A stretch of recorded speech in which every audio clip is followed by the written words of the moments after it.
will try to answer an important question that why the voltage profile for cap and bin ceramic insulators is almost, as you can see here, the slope is almost linear. On the other hand, when we look to the voltage profile along non-ceramic insulators, it's completely nonlinear. So to understand this difference in the voltage profile between the cap and pin ceramic insulators and the non-ceramic insulators, we will first go and have a close look to both insulators and try to understand the physics in their construction. And then we'll come back and we'll try to explain this differences in the voltage profile based on our understanding of the physics of their construction.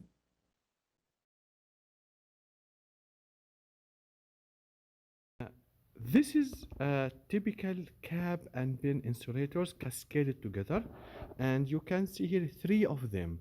Now we cascade those cap and pin insulators to meet the required voltage level and also the pollution level. So depending on the voltage level and the pollution level, you will have multiple of those cap and pin insulators cascaded together. Now let's have a closer look to one cap and pin insulator.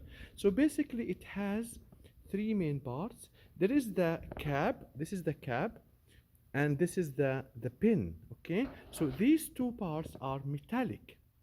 But in between these two metallic parts, there is the insulating materials. Here it is porcelain, and here it is glass. So you have two metallic components, between them dielectric material or insulating material. So this is a capacitor.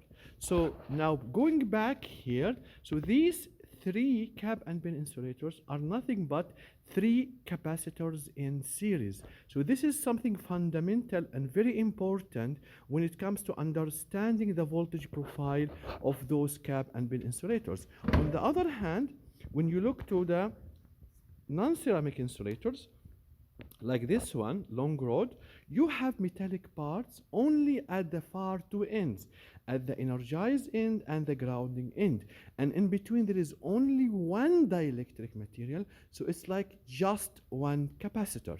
So having this fundamental understanding will help us now. We'll go to explain the voltage profile along the cap and pin insulators and the non-ceramic insulators.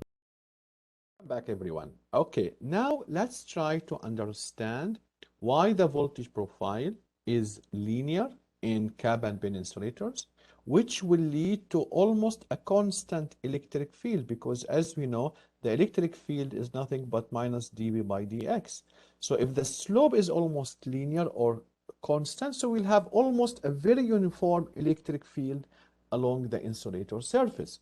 However, in non-ceramic insulators, we have very high non-linear behavior of the profile, which will lead to a very high electric stress at both ends. So again, to stress what we just mentioned, that for the cap and pin insulators, basically there is a capacitance between each of those discs.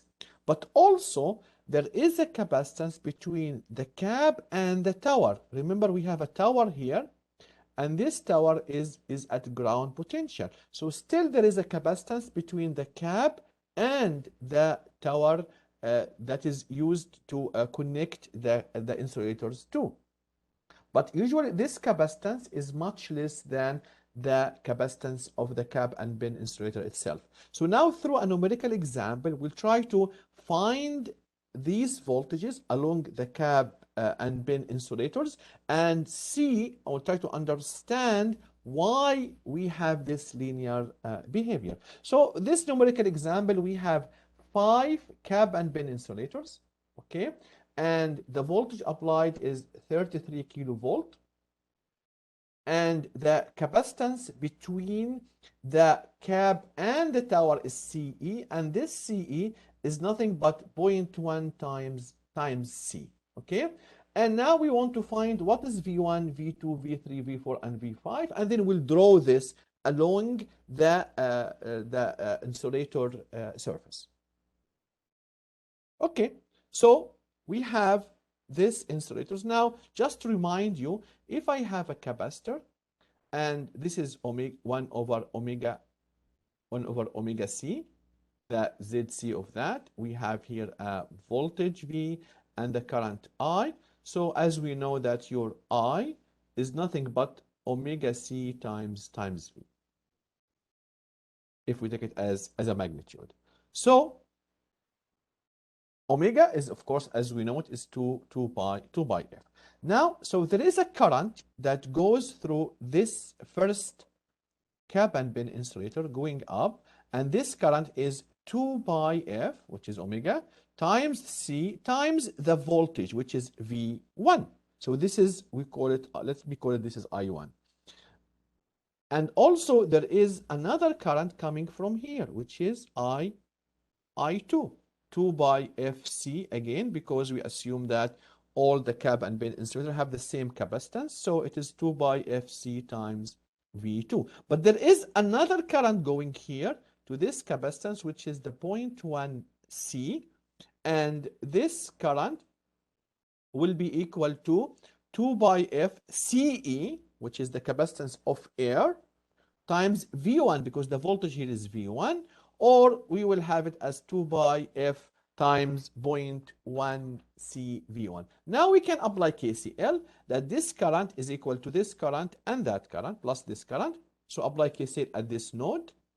Okay, so we will have 2 by F CV2, which is this current that going through the second cap and pin insulator, equal to 2 by F CV1, which is the current go through the upper one, plus the current that goes through what? Through the air capacitance. Now we can cancel 2 by FC, cancel C. Then we will have this relationship.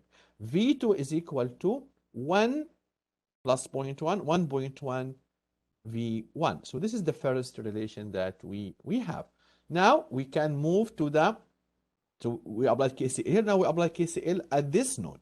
Okay, so now we want to apply KCL at this node. So we have this current, which is coming from V3. So this current will be equal to the current, I will call it I3. So your I3 basically is equal to what? Is equal to 2 pi F C times V3.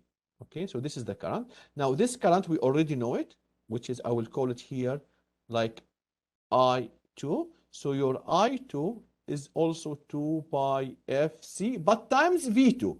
Now this current that go through the air capacitance, the voltage at this point is actually V1 plus V2. So this current, I will call it I1. Your I1 is basically 2 by F. Now it is 0.1 C times V1 plus V2. So now we are ready to apply KCL. As I said, the voltage at this point is V1 plus V2. Now, if we apply KCL, this is equal to this plus this. We will cancel the 2 by FC, 2 by FC. So we'll end up having this equation. V3 equal to V2 plus 0.1 V1 plus V2. So from this, you can say that your V3 is equal to 1.1 V2 plus 0.1 V1. But from the previous equation, we know that V2 is equal to 1.1 V1. So I will come here and substitute this here. Then I will end up having this equation. Now I can repeat the same thing to the other nodes, this node and this node. And to make things easier or faster, I will just write down the equations. So V3, V4, and V5. Now V1 plus V2 plus V3 plus V4 plus V5, this is what? This is the phase voltage, which is the 33 kV divided by root 3. Now I have this equation. I will substitute and solve them. I will have uh, 1, 2, 3, 4, 5 equations. So now I can solve them. And if we do that, so this is the equation in terms of V1. I will just substitute the values of V2 from the previous slide, which is 1.1 V1. So it is here. Now, then we will substitute V3 as 1.31 V1, and so on and so forth. Solve for V1, V2, V3, V4, and V5. These are the voltages. Now, if we come and draw this, what you will see like a linear behavior. Okay, now let's talk about that from a bigger perspective. What is happening actually here? We have what we call in electrical insulation, we have capacitive grading. So the voltage has been graded because of those multiple capacitors and make it almost a linear. And we use this concept to grade the voltage in different insulation systems. Capacitive grading is well known concept that we use it cable termination, cable splices, and other applications. But here it is done inherently because of the nature of the cap and bin insulators. Now, when we go to the non-ceramic insulators, we don't have this. We don't have those cascaded capacitors. We have just one big capacitor. So we have very high electrical stress at the high voltage end and at the ground end, because the voltage here moves from conductor to an insulator. So there is a sudden drop.